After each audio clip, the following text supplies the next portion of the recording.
Inilah gol indah melalui tendangan voli yang menjadi satu-satunya gol striker asing Barito Putra, Alexander Rekik saat membela Barito Putra.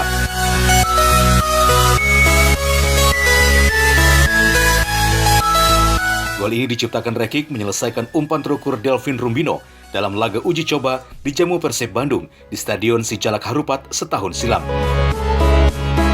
Sebelum kompetisi dihentikan karena pandemi COVID, pemain berusia 34 tahun asal Serbia ini baru sempat dimainkan dalam 3 laga resmi di kompetisi Liga 1 dengan 1 assist dan belum menciptakan gol hingga kompetisi dihentikan.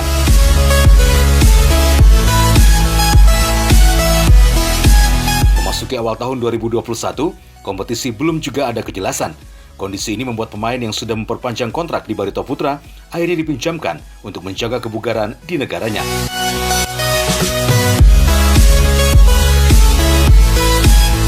Klub yang akan dibela adalah FK Krupa, salah satu klub yang berlaga di Liga Primer Bosnia-Herzegovina. Rekik akan dipinjamkan Barito Putra selama 3 bulan ke depan, hingga tanggal 31 Mei 2021 nanti.